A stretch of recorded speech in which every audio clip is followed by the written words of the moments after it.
I signed the letter yesterday, sent it to the House of Representatives, na-receive na po nila at nakalagay sa sulat na ayon po sa rules ng Senado kasama sa order of business sa Monday, and kung walang magque-question ng rules at sa aming caucus nag-agree walang magque-question ng rules, ng impeachment rules sa hanay po ng majority o sa amin pong 13. Therefore, we can already convene as an impeachment court on Monday. So lahat po ng kinakalat nila na ito po'y lahat na nagaganap para protektahan lang po ang isang tao ay hindi katotohanan. Hindi po kami magko-convict dahil lang po sa politika, hindi rin po kami mag-a-acquit dahil sa politika. Impartial impeachment trial ang nasa konstitusyon, yun po ang balak naming gawin.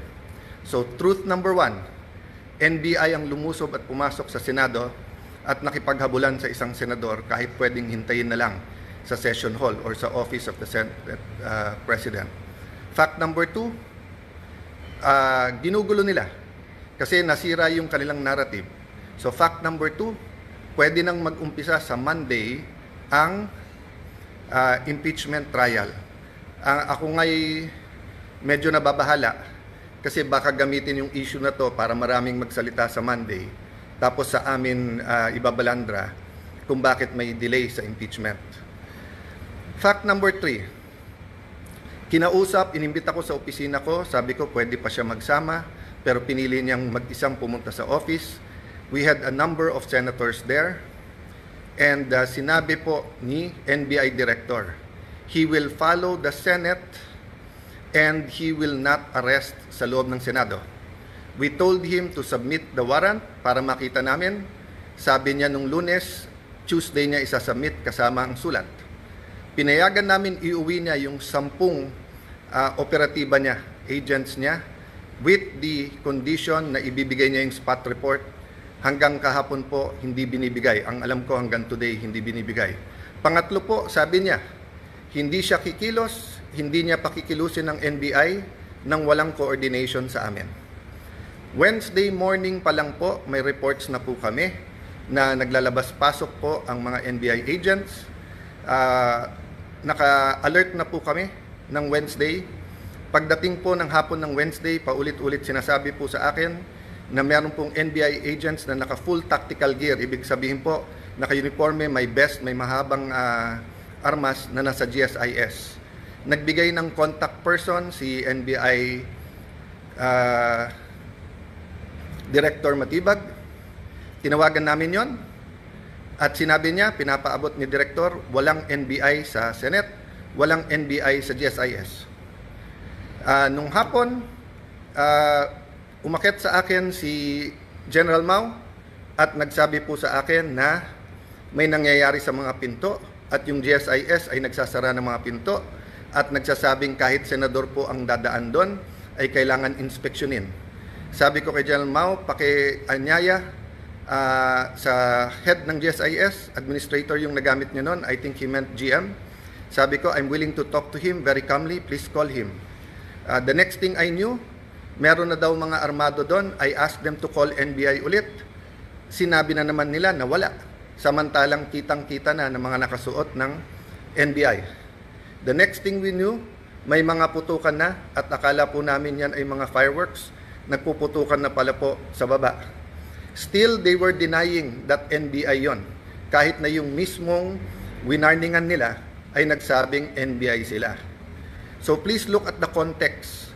Alam natin under siege nung Monday or nasa loob ng Senado ang mga NBI. Alam po natin na nakipaghabulan sila. Gina-justify pa dahil ito daw po ang paraan na mag-arrest.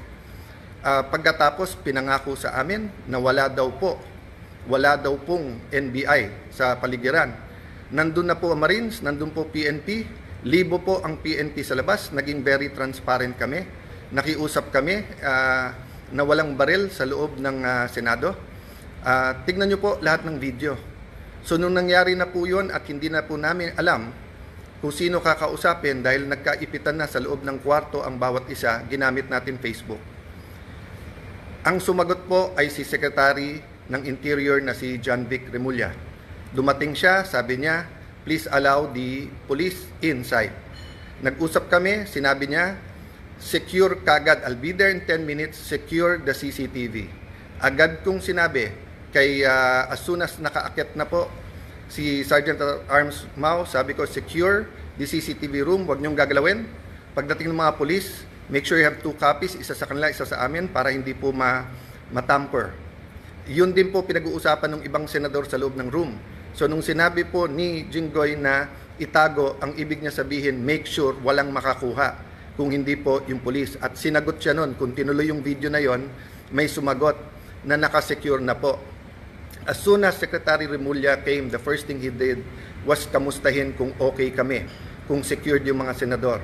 Then tinanong yung CCTV and then nagpaalam kung pwede i-sweep floor by floor at pumasok yung iba pang police. Technically, I could have said it was under Senate jurisdiction. But he gave me his word and he followed his word that this will be a investigation that is independent. So dalawa po, joint investigation to. Lahat po ng CCTV agad binigay. Pangalawa po, lahat ng crime scene hindi po namin tinago. In fact, sa GSIS hindi kami makapasok, pulis lang. Kaya bago umuwi si Secretary Remulla at si Chief PNP Nartates, hiningi ko na makapasok din po. Kasi nung una, inilalabas ang narrative ng iba na wala daw putok from the other side. Nung una, isa pa lang ang nakitang putok o bala na tumagos galing sa kabilang side. Pero nung pinayagan kami sa loob at nung pagkatapos po na inusisa ng mabuti ng PNP, nakita po na may at least 5. So what am I saying here? This is the results of the independent investigation so far. The President, and I thank him for calling, checking how we are, and assuring us that he told everyone to stand down, the military, the PNP, and the NBI. But I told him, sir, the NBI has been lying to us. Sabi niya, hindi, susunod sa kanya yung NBI. Sabi ko, sir, with all due respect, nandito naman si Sec John Vic, siya na mag-report sa'yo. So, dun sa mga nagsasabing this is stage or whatever, di ba, we allowed every single transparency measure, we allowed the investigation. In fact, pag-akyat namin ng 5th floor, kahit wala sa usapan, sabi po ni Secretary Remulla, ibaba ang mga armas ng OSAA. I saw his wisdom para nga hindi magka-enkwentuhan, para hindi magkaroon ng miscommunication or hindi questionin ang intention ng bawat isa. Pinababa ko sa mga OSAA yung mga armas. Sa 5th floor yon. We went to the 1st floor, nakita nyo naman yung press con.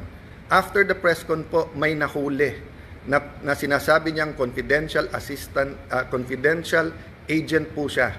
Confirm po yan at kinasuhan na po yan. At sinabi din po niya kung sino nag-utos sa kanya na taga-NBI. It is about this time na nagsimula pa lang mag-iba ng narrative ang NBI. Biglang umamin na nandun at biglang may sulat daw na ang GSIS ay nag-request ng security. Kailanman po wala sa history ng GSIS na NBI ang kanilang tatawagin. Parati po yung pulis. Ang NBI po ay hindi taga-secure. And even assuming for the sake of argument, may usapan na po kami ni Director Matibag na in the building, around the building, kasi pinangako niya sa akin walang checkpoint sa labas ng NBI. Samantalang nakita namin po yung video, NBI, pinabubuksan po yung mga kotse ng senador. This was on Monday. So sunod-sunod po ang kasinungalingan po ni NBI Director. I believe he's lying to the President. That is my personal belief. I believe he is giving him false narratives. Kasama po nila si Senator Trillanes nung Monday. Senator Trillanes had no personality to do that, but he is in coordination with many. Let me express my sadness.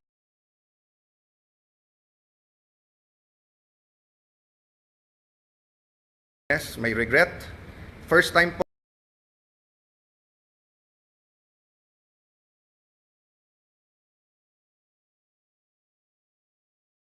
na ganito nangyari sa Senate.